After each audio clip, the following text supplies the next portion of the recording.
Bom dia, boa tarde, boa noite para você que me assiste. Eu sou o Rodrigo Mendonça Marques e aqui prosseguiremos com o nosso estudo da Lei 8.212, que se refere à Seguridade Social, tá bom?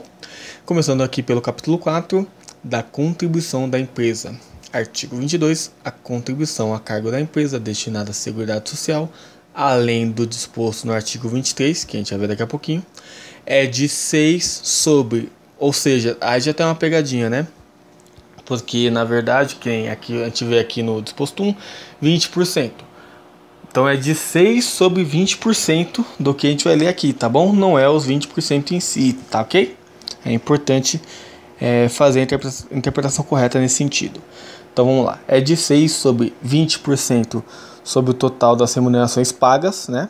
Sobre o total, devidas ou creditadas a qualquer título, durante o mês aos segurados, empregados e trabalhadores avulsos que lhe prestem serviço, destinadas a retribuir o trabalho, qualquer que seja a sua forma, inclusive as gorjetas, os ganhos habituais sob a forma de utilidades e os adiantamentos decorrentes de ajuste salarial, quer pelos serviços efetivamente prestados, quer pelo tempo à disposição do empregador, né, a famosa hora extras, ou tomador de serviços nos termos da lei ou do contrato, ou ainda de convenção ou acordo coletivo de trabalho ou sentença normativa. Resumo de conversa. Quem é trabalhador da empresa recebe remuneração mês a mês, seja lá um trabalhador avulso ou fixo, independente que tenha sido por bonificação, por hora extra ou por reajuste, seja ele natural ou imposto por lei ou sindicato. O sindicato não impõe reajuste, né? Mas ele pode forçar a situação. A empresa vai contribuir com 6,20%, né? 6 sobre 20%, melhor dizendo, do total dessas remunerações, tá bom? Então, o segredo é você lembrar, associar o número, né? 6 sobre 20% sobre o total das remunerações pagas, tá certo? Lembrando que a gente gorjetas e outras bonificações também entram, tá? Reajustes a respeito de auxílio transporte, auxílio alimentação, já é outra conversa, tá certo? E para o financiamento do benefício previsto nos artigos 57 e 58 da Lei 8.213, lá de 91, que vai ser o próximo alvo do nosso estudo, tá, gente? E daqueles concedidos em razão do grau de incidência de incapacidade laborativa decorrente dos riscos ambientais do trabalho, sobre o total das remunerações pagas ou acreditadas no decorrer do mês, aos segurados empregados e trabalhadores avulsos. Vamos lá. 6 sobre 1% para as empresas em cuja atividade preponderante o risco de acidente de trabalho seja considerado leve, como escritórios, por exemplo, né? De 6 sobre 2% para empresas em cuja atividade preponderante esse risco seja considerado médio, tá? Como restaurantes, por exemplo. E de 6 sobre 3% para as empresas em cuja atividade preponderante esse risco seja considerado grave, como empresas, né, fábricas, etc. Ou seja, uma porcentagem relativa à remuneração desses trabalhadores fará essa caixinha, tá bom? 3.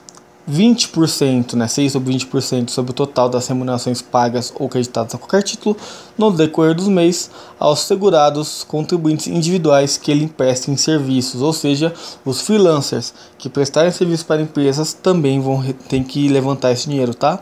E aí que a gente tem uma grande sonegação de imposto, né? Porque um freelancer pode prestar um serviço a uma empresa e simplesmente não ser computado, não ser registrado, ele ser pago, mas o devido tributo não ser recolhido, tá?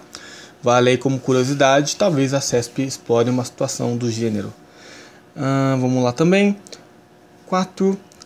6 sobre 15% sobre o valor bruto da nota fiscal ou fatura de prestação de serviços, relativamente a serviços que eles são prestados por cooperados por intermédio de cooperativas de trabalho. Ou seja, quando uma cooperativa ou ela presta ou intermédia um serviço a uma empresa, 15% do valor bruto da nota fiscal do determinado serviço também vai ser levantado, também vai ser recolhido, tá? Então aí vai os números aí pra gente, mais um número aí pra gente associar, aí não tem jeito, né? 15%. sobre as cooperativas. Parágrafo 1º, no caso de bancos comerciais, bancos de investimentos, bancos de desenvolvimento, caixas econômicas, sociedades de crédito, financiamento e investimento, sociedades de crédito imobiliário, sociedades corretoras, distribuidoras de títulos e valores imobiliários, empresas de arrendamento mercantil, cooperativas de crédito, empresas de seguros privados e de capitalização, agentes autônomos de seguros privados e de crédito e entidades de previdência privada abertas e fechadas, além das contribuições referidas nesse artigo e no artigo 23, que a gente vai ver daqui a pouco, é devida a contribuição adicional de 2,5% sobre a base do cálculo definida nos incisos 1 e 3 desse artigo.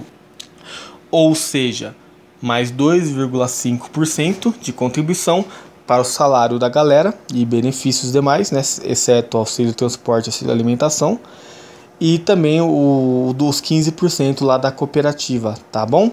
Ou seja, bancos, todo tipo de banco, sociedades corretoras, agentes de seguro privados, essa galera que a gente viu aí, não é tão difícil de associar, vamos concordar, tem 2,5% a mais de levantamento, tá certo? Não integram a remuneração às parcelas do que trata o parágrafo 9º do artigo 28, que se refere aos auxílios que eu falei, a salário e maternidade, mas a gente vai ver com mais calma quando esse artigo chegar, tá bom? Sem desespero.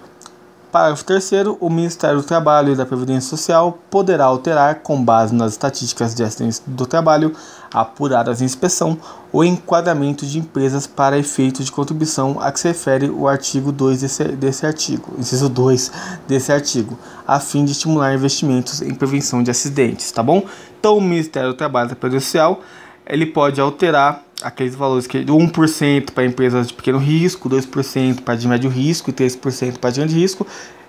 Ele pode aumentar esses valores para aí aumentar a caixinha, né, sobre prevenção de acidentes e pagamento de benefícios, tá bom? Quarto parágrafo. O Poder Executivo estabelecerá, na forma da lei, ouvido o Conselho Nacional de Seguridade Social, mecanismos de estímulo às empresas que se utilizem de empregados portadores de deficiência física, sensorial e ou mental com desvio do padrão médio. Como a gente tem uma porcentagem, né, hoje em dia das empresas contratarem portadores de deficiência física de todos os tipos, dentre outros incentivos, né? O que a gente tem que lembrar aqui é que o Poder Executivo ele vai estabelecer e ele tem que ouvir, né? Está explicado aqui, ouvir do Conselho Nacional de Seguridade Social. Ou seja, a CESP ela pode jogar uma pergunta do tipo: o Poder Executivo é autônomo para criar mecanismos de estímulos a empresas que se utilizem de empregados portadores de deficiência, tal, qualquer tipo de deficiência. Não bem assim. Ele tem que ouvir o Conselho Nacional de Seguridade Social, porque isso tem que ser viável, tá ok? Não adianta você chegar e obrigar que as empresas contratem todos os deficientes do mundo, se isso arruinar as mesmas, né? Se elas não tiver capacidade para isso, não tiver tanto preparo físico quanto psicológico para receber esse tipo de trabalhador, tá ok? Parágrafo 6º, o 5º foi revogado. A contribuição empresarial da associação desportiva que mantém equipe de futebol profissional destinada à Seguridade Social, em substituição à prevista no inciso 1 e 2 desse artigo, correspondente a 5% da receita bruta decorrente dos espetáculos desportivos de que participem em todo o território nacional, em qualquer modalidade esportiva, inclusive jogos internacionais, e de qualquer forma de patrocínio, licenciamento, de uso de marcas e símbolos, publicidade, propaganda e de transmissão de espetáculos desportivos. Ou seja, tá falando aqui que o Corinthians, o Flamengo, o Grêmio, o Sport, todas as equipes profissionais desportivas do Brasil, 5% da renda que elas levantam será destinado à Seguridade Social.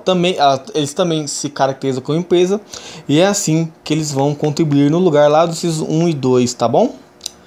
Parágrafo 7º. Caberá à entidade promotora do espetáculo a responsabilidade de efetuar o desconto de 5% da receita bruta decorrente dos espetáculos desportivos e o respectivo recolhimento ao INSS, no prazo de até 2 dias úteis após a realização do evento. Gente, se a CESP fizer uma pergunta sobre clube de futebol e seu recolhimento, é um pouco apelativo. Porque a gente não vai trabalhar no Corinthians, no Flamengo, lá no departamento jurídico. ou um departamento tributário. Mas isso está na lei, né? Isso tem que ser previsto, e a CESP ela pode sim explorar, né? Seria um tanto quanto forçado, mas caberia dentro do edital, ela pode explorar esse tipo de pergunta. Então, cabe aqui a gente associar que é a entidade promotora do espetáculo, ou seja, a Federação Paulista de Futebol, no caso do Campeonato Paulista, por exemplo, a CBF no Campeonatos Nacionais, a Conmebol em Campeonatos Sul-Americanos, etc., que vai ser responsável por recolher esse tributo em até 2 dias úteis após a realização do evento, tá legal? Parágrafo 8º, caberá à associação desportiva que mantém a equipe de futebol profissional informar a entidade promotora do espetáculo desportivo todas as receitas auferidas no evento, discriminando-as detalhadamente. Isso é de 97, né? A partir de 2003 entrou em vigor o Estatuto do Torcedor, em que ele obriga a ser publicado, inclusive dentro do próprio jogo, a renda, e tanto bruta quanto líquida do jogo, tá? Então hoje em dia já não se tem tanto problema com esse tipo de divulgação. Parágrafo 9º, no caso de associação desportiva que mantém equipe de futebol profissional receber recursos de empresas ou entidade a título de patrocínio, licenciamento de uso de marcas e símbolos, publicidade, propaganda e transmissão de espetáculos, esta última ficará com a responsabilidade de reter e recolher o percentual de 5% da receita bruta decorrente do evento, inadmitida qualquer dedução, no prazo estabelecido na linha B, né, do inciso 1 do artigo 30 dessa lei, que a gente vai ver mais para frente. Ou seja, os patrocínios, né, os investidores, o valor disso também é recolhido 5%. No 10º parágrafo, não se aplica o disposto nos artigos 6º e nos parágrafos 6º ao 9º às demais associações desportivas que devem contribuir na forma dos incisos 1 e 2 desse artigo. E do artigo 23 dessa lei. Ou seja, tudo que a gente deu até agora se referem às equipes desportivas de futebol profissional. Até porque outro esporte aqui no Brasil, se você fizer esse tipo de dedução, se você for rígido assim, ninguém vai ter o interesse de montar time, certo? Parágrafo 11. O disposto no artigo 6º ao 9º, dos parágrafos 6º ao 9º desse artigo, aplica-se à associação desportiva que mantém a equipe de futebol profissional e a atividade econômica organizada para a produção e circulação de bens e serviços e que se organize regularmente, segundo um dos tipos regulados nos artigos do Código Civil, né, revisto em 2006. Ou seja, aquelas equipes desportivas de futebol que disputam campeonatos em alto nível, tá bom? Parágrafo 11A. O disposto no parágrafo 11 desse artigo aplica-se apenas às atividades diretamente relacionadas com a manutenção e a administração de equipe profissional de futebol, não se estendendo a outras atividades econômicas exercidas pelas referidas sociedades empresárias beneficiárias, né? Ou seja, o Corinthians, por exemplo, ele tem um time de futsal e ele é alheio a esse tipo de recolhimento, tá bom? Só para dar um exemplo. Parágrafo 13. Não se considera como remuneração direta ou indireta, para efeitos dessa lei, os valores despendidos pelas entidades religiosas e instituições de ensino vocacional, com o ministro de confissão religiosa, membros de institutos de vida consagrada, de congregação ou de ordem religiosa em face de seu mister religioso ou para sua subsistência, desde que fornecidos em condições que independam de natureza e da quantidade do trabalho executado. Ou seja, doações ou aqueles valores que as entidades religiosas levantam para sua subsistência, eles não são considerados como remuneração, tá bom? Nem direta, nem indiretamente. E a gente vai ver mais sobre isso agora, ó. Parágrafo 14. Para efeitos de interpretação do parágrafo 3 desse artigo, vamos embora. 1. Os critérios informados dos valores despendidos pelas entidades religiosas e instituições de ensino vocacional aos ministros de confissão religiosa, membros de vida consagrada, de congregação ou de ordem religiosa, não são taxativos e sim exemplificativos. É uma lei nova, tá? De 2015, então é importante ter isso bem associado, de que os critérios informados desses valores, eles não são taxativos, eles não são para efeitos de levantamento, e sim para efeito de exemplificação, para mostrar o quanto está girando na determinada entidade religiosa, tá ok? E não para fins de imposto. 2. Os valores despendidos, ainda que pagos de forma e montante diferenciados em pecúnia ou a título de ajuda de custo de moradia, transporte, formação educacional, vinculados exclusivamente à atividade religiosa, não configuram remuneração direta e indireta. Repete aquilo que a gente leu no parágrafo 13, né? Parágrafo 15. na contratação de serviços de transporte rodoviário de carga ou de passageiro, de serviços prestados com a utilização de trator, máquina ou terraplanagem, colheitadeira e assemelhados, a base de cálculo da contribuição da empresa correspondente a 20% do valor da nota fiscal, fatura ou recibo, quando esses serviços forem prestados por condutor autônomo de veículo rodoviário, auxiliar de condutor autônomo de veículo rodoviário, bem como operador de máquinas.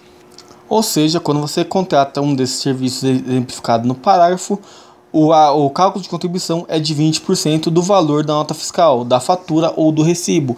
Ou seja, não precisa ser necessariamente a nota, tá ok? A fatura ou recibo já são bastante para esse levantamento. Ao contrário, lá atrás das empresas que contratam serviço de cooperativa, lembra disso? Prosseguindo, para o próximo artigo, o artigo 22A. A contribuição devida pela agroindústria, definida para efeito dessa lei, como sendo o produtor rural pessoa jurídica cuja atividade econômica seja a industrialização de produção própria ou de produção própria e adquirida de terceiros, incidente sobre o valor da receita bruta proveniente da comercialização da produção, em substituição às previstas no 1 e 2 do artigo 22 dessa lei. Ou seja, prestação de serviço feita a pessoas jurídicas pela agroindústria, no lugar daquele artigo dos incisos 1 e 2 lá do artigo 22, que se referem às contribuições a respeito de levantamento das empresas, do 6 sobre 20% e sobre os riscos, né? Aquele 1% para empresa de médio, de pequeno risco, 2% de médio, 3% de grande risco, aqui será substituído por 2,5% que serão destinados à segurança social e 0,1% para o financiamento de benefícios previstos lá nos artigos 57 e 58 da Lei 8.213, que a gente vai estudar aqui também, e daqueles concedidos em razão do grau de incidência de incapacidade para o trabalho decorrente dos riscos ambientais de atividade. Isso a gente vai entender melhor quando a gente for estudar a Lei 8.213, tá ok? Sem desespero.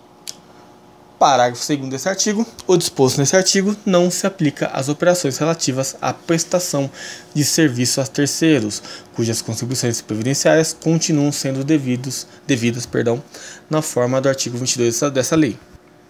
Ou seja, quando você contrata um terceiro para trabalhar na determinado serviço, naquela determinada horta ou obra, seja como for na agropecuária, as contribuições não serão especiais como as citadas aqui, tá ok? No parágrafo 3º a gente tem aqui, na hipótese do segundo parágrafo, a receita bruta correspondente aos serviços prestados a terceiros será excluída da base de cálculo da contribuição conforme de que trata o caput.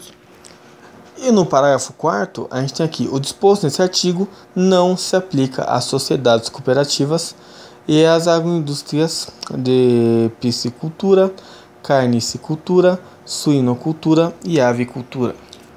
Quanto ao parágrafo 5º, no disposto no inciso tal da lei tal, não se aplica ao empregador de que trata esse artigo, que contribuirá com um adicional de 0,25% da receita bruta proveniente da comercialização da produção, destinado ao Serviço Nacional de Aprendizagem Rural, o Senar. É uma das formas de custeio, de forma de sustentação, que o Senar mantém. Parágrafo 6º. Não se aplica o regime substitutivo de que trata esse artigo à pessoa jurídica que, relativamente à atividade rural, se dedique apenas ao florestamento e reflorestamento como fonte de matéria-prima para industrialização própria mediante a utilização de processo industrial que modifique a natureza química da madeira ou a transforme em pasta celulósica, ou seja, aqueles que vivem da madeira, do corte de árvore, eles não entram nesse benefício, tá? Nessa brecha. Parágrafo 7º, aplica-se o disposto no parágrafo 6º, ainda que a pessoa jurídica comercialize resíduos vegetais ou sobras ou partes de produção, desde que a receita bruta decorrente dessa comercialização represente menos de 1% de sua receita bruta proveniente da comercialização da produção. Portanto, temos uma exceção aí, né? Também temos aqui o artigo 22b. As contribuições de que tratam os incisos 1 e 2 do artigo 22 dessa lei são substituídas em relação à remuneração paga devida ao acreditado ao trabalhador rural contratado pelo consórcio simplificado de produtores rurais, do que trata o artigo 25A, que a gente vai ver, pela contribuição dos respectivos produtores rurais, calculada na forma do artigo 25 dessa lei.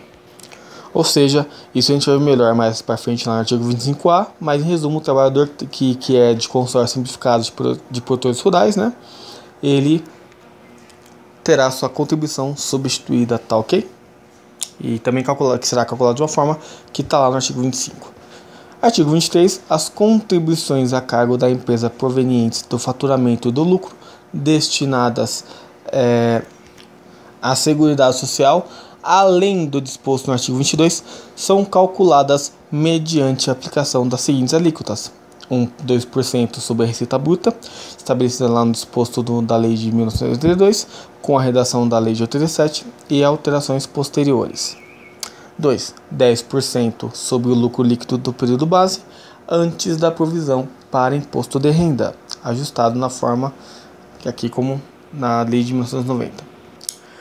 Parágrafo 1º, no caso das instituições citadas no parágrafo 1º do artigo 22 dessa lei, a alíquota da contribuição prevista no inciso 2 é de 15%. Parágrafo 2º, o disposto nesse artigo não se aplica às pessoas que tratam o artigo 25. Ou seja, 2% das contribuições a cargo de empresas provenientes do faturamento do lucro, que serão destinadas à Seguridade Social, além do que tem lá no artigo 22, também cai essa alíquota, e de 10% sobre o lucro líquido antes da provisão do imposto de renda, tá? E empresas que ofereçam algum tipo de risco para trabalhadores, o inciso 2 lá do artigo 22, né, é de 15%. Aqui a gente está falando de outras questões que a SESP poderiam colocar e serem apelativas, né?